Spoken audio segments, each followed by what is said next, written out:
Hashara Anat Malacha Ha'olam Asher Kedishanu Mitzvotav V'tzivani Li'tatif L'tzitzit.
Good morning.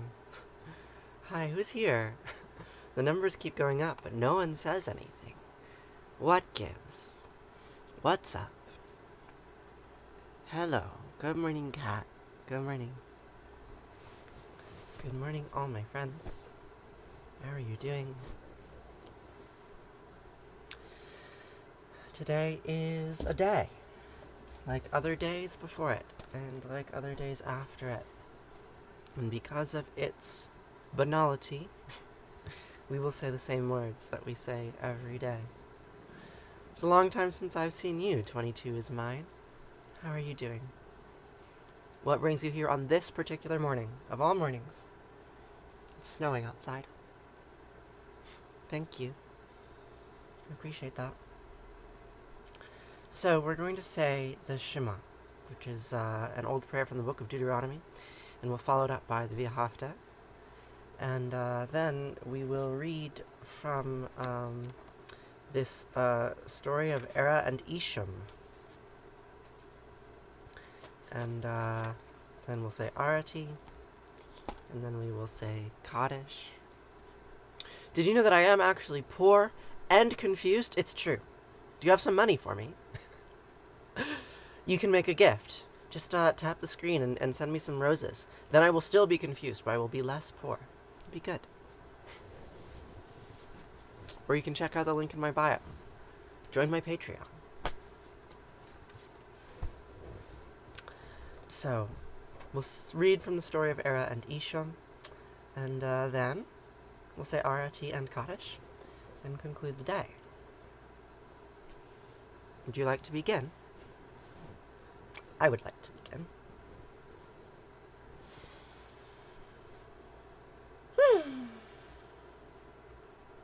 Shema Yisrael Asher Eloheinu Yahweh Echad.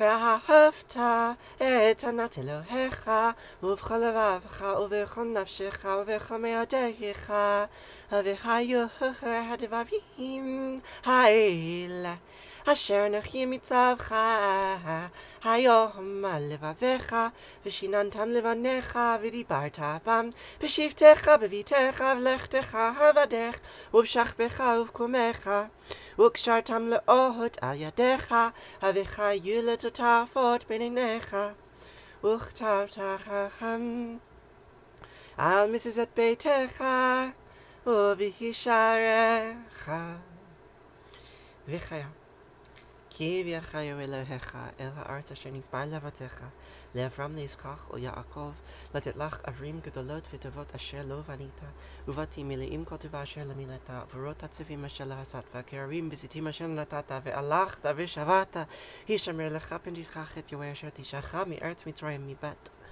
עבדים.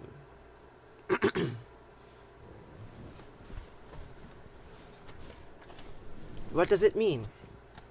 Would anyone like to know what it means? If no one tells me that they would like to know what it means, then I will not tell you. And you will have to remain in curiosity until the next time.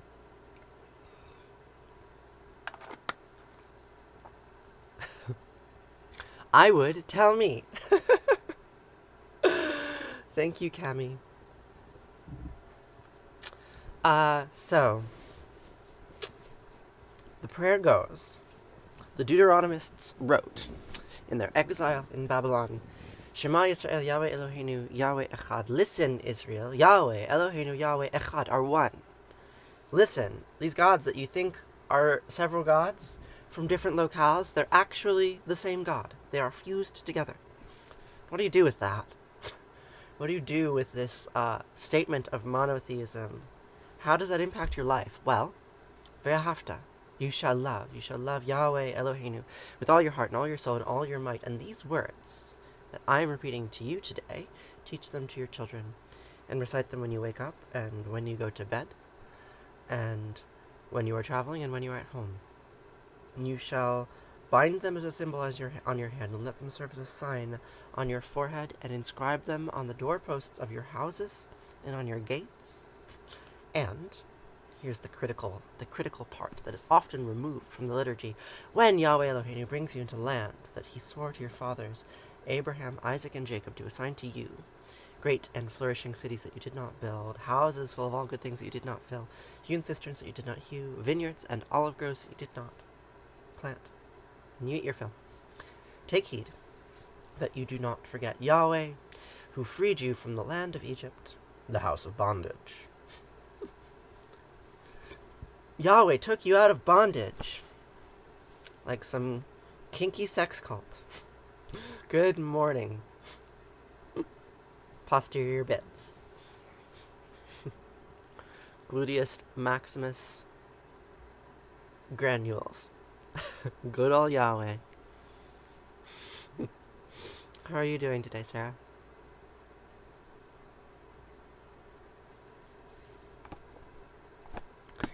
So, where is my tefillin?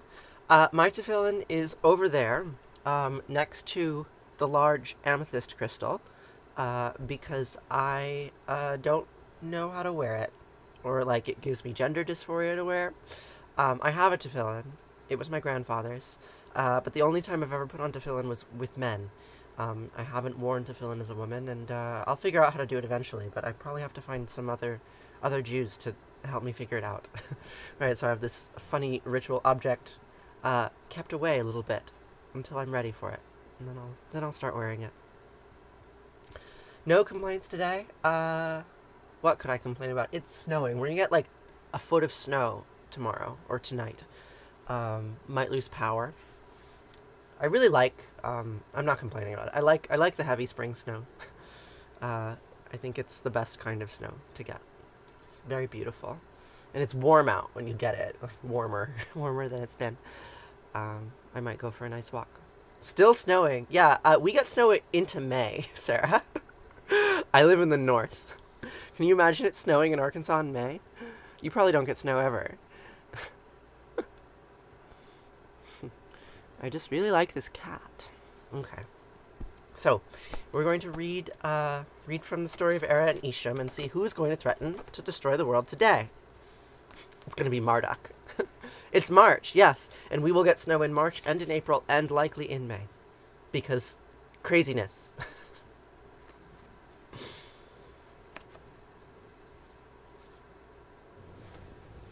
City turns into Mad Max. You get snow how many times a year? Like 2 or 3 times a year? In January? Maybe in February? Definitely not March. And then King Marduk raised his voice to be heard, saying, "O poor Babylon, founding you as majestic as the date palm. Yet from such heights the wind has reduced you to nothing. Oh, poor Babylon, making you full like the seeds of a pine cone.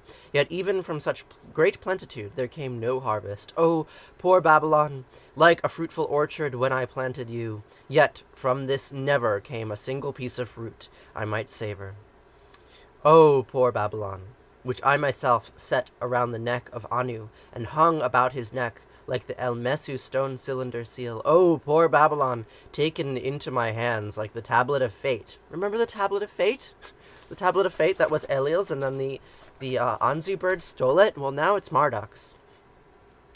Oh, poor Babylon, taken into my hands like the tablet of fate, and refused to permit it to be put into the hands of another. And then King Marduk raised his voice to be heard, saying, that's so weird. He was just talking. Why do you have to input this, like, and then Marduk said this after he said that? Okay. I don't understand how this story is. It perplexes me. Gone are those things which have stood for all recorded time. So from now on, he who would go by boat must travel on foot. From now on, the rope put into the pit is no man's salvation. From now on, the ocean-going fishing boat will go 100 leagues, out in the midst of the vastness of the ocean, with just a pole. Even the city that has stood since the advent of time, Sippar, that the world's ruler, so fond of it, saved from the flood, you toppled its walls even without the approval of Shamhash. And beyond this you smashed and scattered its fortifications, and even within the city of Uruk, where Anu and Ishtar live, that urban bed of mistresses and courtesans and street whores. I want to go there. Can we go to Uruk with Ishtar? The urban bed of mistresses and courtesans and street whores? Ishtar made it bereft of husbands, who fell under their spell, while Sutian men and women shout their abusive language.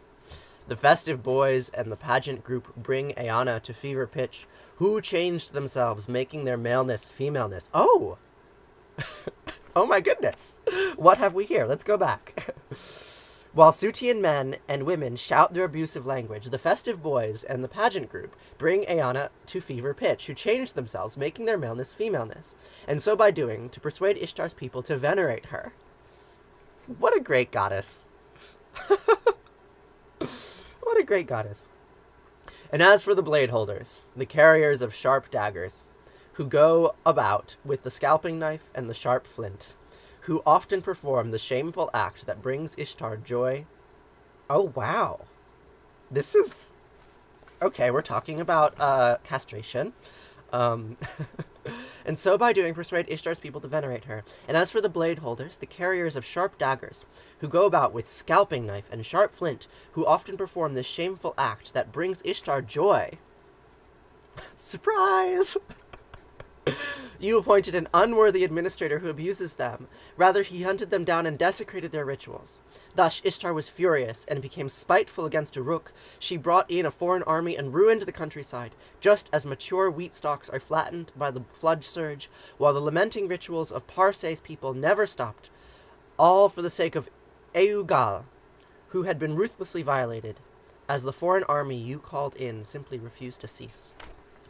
So, what I was reading about this story, so this is a fairly late Babylonian story, right? So, like, at the time where Assyria was a major threat and there was constant civil war, right? So, like, all of those cities that were just named, Uruk and Sippar, they're all southern Sumerian cities. They were cities like Inanna, was the chief goddess of Uruk, and like there was a time, right, like the third dynasty of Ur, like 2000 BC, when the entire Mesopotamian region was ruled by these ancient cities in the south of Mesopotamia. And then like the political power moved north like 1,000 years later, and there was lots of civil war in these older ancient cities, and Marduk is a newer god, and he's saying Ishtar and her like gender bendy castration priests, like, nah, they weren't doing good, so we sent in an army and killed them all. I don't know. Yeah, I mean, this is like clearly very informed by history, and yet it's like really mythological. I just want to be a gender bendy Ishtar priest. Like, that's actually what this all amounts to. That's why I read these stories constantly. Like, you got me. Oh. Right, I wanted to change my maleness to femaleness and dedicate myself to a goddess of sex and death. Yes, indeed. So, I don't know. It's not really any more coherent than any part. Like, but I do believe that this myth is a memory of like a terrible civil war where all of the major ancient cities were destroyed. So it goes. And then like Babylon like re-emerged, right? Like there was the Babylonian, the Neo-Babylonian Empire was around for not that long, like maybe 100 years, conquered the Assyrian Empire and conquered Jerusalem. This story is not like as cohesive. No, it doesn't seem to be very cohesive. It's just a bunch of war gods talking about how they want to destroy stuff. Like I cannot divine the plot. Yeah, it's a little scattered. But like there's also there's reference here about idolatry and about like the journeys of Marduk. Like that's the thing that I've been learning about. Like the statue of Marduk in Babylon was taken away by several empires. The Hittites from Turkey, modern Turkey, conquered Babylon in like 1400 BC, and they stole the statue, and then it was taken back to Babylon a few hundred years later. And then a few hundred years after that, the Elamites in Iran came and conquered Babylon and stole the statue of Marduk, and then Nebuchadnezzar came and took the statue back, right? So like there has been like Babylon as a city was conquered more than like maybe any of the other major ancient cities. Like it was conquered 6 or 7 times. And so like there's repeated trauma of like city destruction that gets mythologized in these particular ways. Yeah. All the gods having these very lengthy and detailed descriptions of their violence. Indeed. I want to pick you up. Is that okay? Is that okay? Will you say hello to all of the people on the internet? You're like, no, I want to take a nap. Things were a cycle of rebuild and destroy. Yeah, indeed. Right? And still today, there are empires conquering cities and leveling them to the ground. Have you been reading about what's happening in Bakhmut? It's terrible. There were 70,000 people there, and now there's nothing. 30,000 Russian troops have been killed. The Ukrainians won't release their numbers because it's probably similar. It's wild. It's just wild. Every morning you have 2 choices. Continue to sleep with your dreams or wake up and chase them. I feel like there are more than 2 choices. You could wake up and lie in bed depressed and not chase your dreams. I don't choose to wake up. It just kind of happens. Okay. So, got 10 minutes. I think it's time to say Arati.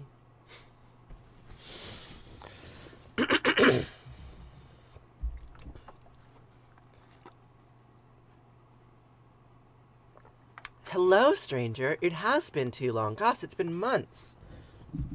You know, I think about you every day. I still have the candle that you sent me. It's almost used up. You can see I've been burning it. Yeah, there's like, I don't know, maybe 1/4 of an inch left. It's basically done. But it's taken me, you sent this to me over a year ago.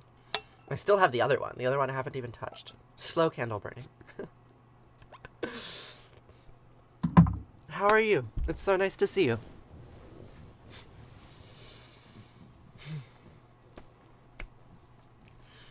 Shall we say Arati? Let's say Arati. How's your kid doing? How's your candle business doing?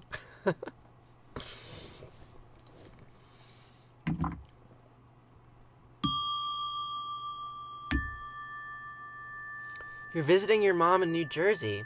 I wonder if you're going to get snowed in tomorrow. I wonder if the snow's going to hit New Jersey. It'll probably be rain in New Jersey, but we're going to get like a foot of snow. Your mother has COVID. Oh, gosh. That's intense. I'm sorry. It sounds a little stressful. But I'm glad you're able to take care of her. Is it just you, or are other people there with you? Yes, I can pray for you. 42113384485333. What a name. Let's say Arati. Jaya Jaya Arati Vina Vinayaka Vina Vinayaka Shri Ganesha Jaya Jaya Arati Subramanya Subramanya Kartikeya Jaya Jaya Arati Venugopala Venugopala Venuola Papa Vidura Navanita Chora Jaya. Oh, excuse me. Jaya Jaya Arati Venkanta Ramana Venkanta Ramana Sankata Rana Sita Rama Radhe Shama Jaya Jaya Arati Gauri Manohara Gauri Manohara Bhavani Sankara Samba Sadashiva Uma Maheshwara Jaya Jaya Arati Raja Rajeshwari Raja Rajeshwari Tripura Sundari Mahalakshmi Mahasaraswati Mahakali Mahashakti Jaya Jaya Arati Anjaneya Anjaneya Hanumanta. My voice is, I got like some stuff. Let's try again. Jaya Jaya Arati Anjaneya Anjaneya Hanumanta Jaya Jaya Arati Dattatreya Dattatreya Trimurti Avatara Jaya Jaya Arati Adityaya Adityaya Bhaskaraya Jaya Jaya Arati Sanistaraya Sanistaraya Bhaskaraya Jaya Jaya Arati Sankarachaya Sankarachaya Advaita Guravi Jaya Jaya Arati Sadgurunata Sadgurunata Shivananda Jaya Jaya Arati Vishnu Devananda Vishnu Devananda Vishnu Devananda Jaya Jaya Arati Agastya Munaye Agastya Munaye Shriyama Priyaye Jaya Jaya Arati Ayapa Samine Dharma Shastave Jaya Jaya Arati Jesus Gurave Moses Gurave Buddha Gurave Jaya Jaya Arati Muhammad Gurave Guru Nanak Gurave Samastya Gurubho Namaha Jaya Jaya Arati Venugopala. The language is Sanskrit. Natatrasiyobati natandrakaratam nimavidyobati kutayamagni Tvameva bantaminvanti sarvam tasya basya samridam vivanti Om Gange Kayamane Kaiva Govari Saraswati Narmade Siddhikaveri Hiyaha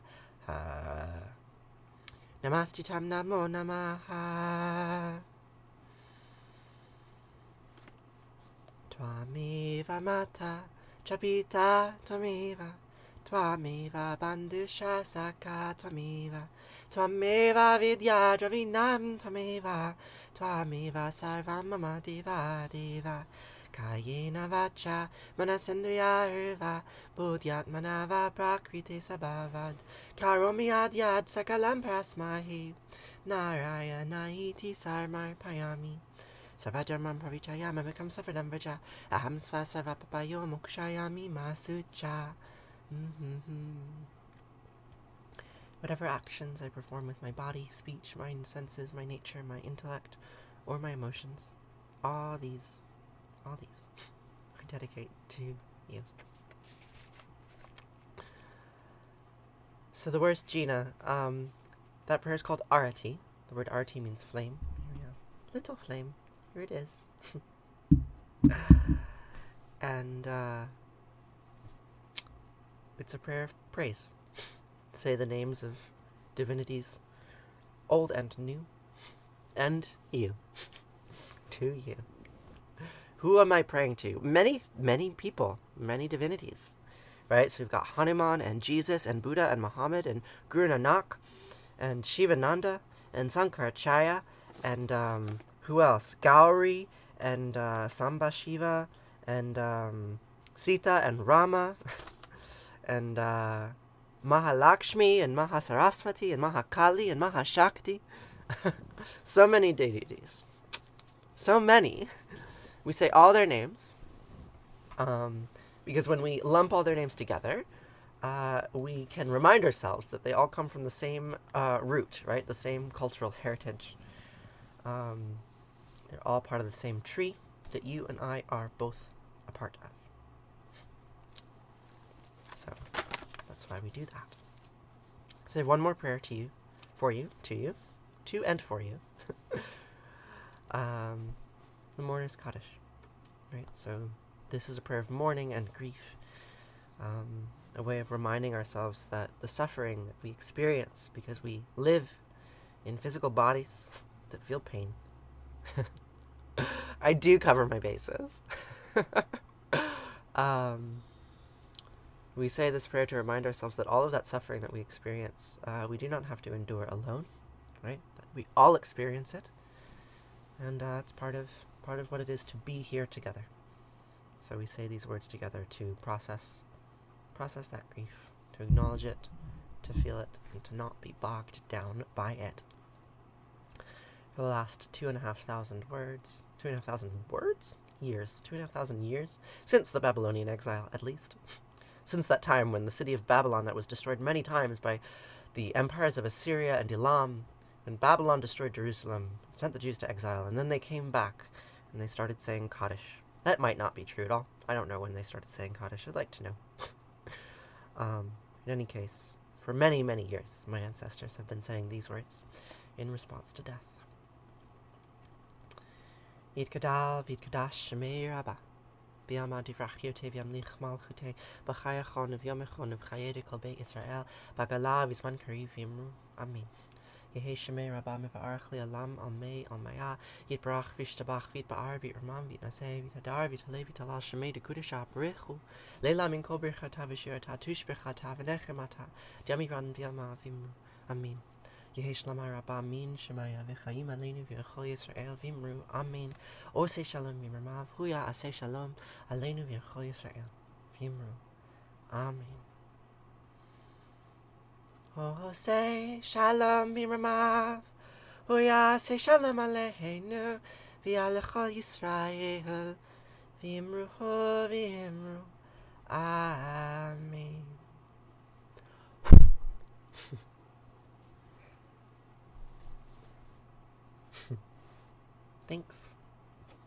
Thanks for joining me today. And so many other days. Baby love, are you still here? It's really nice to see you again. It's been so long.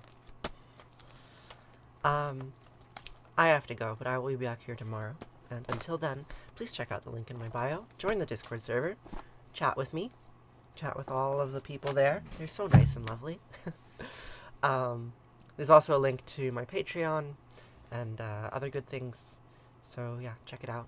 And I will be here again, same time, same place. And I hope to see you again soon. I hope you have a lovely day. Okay, farewell.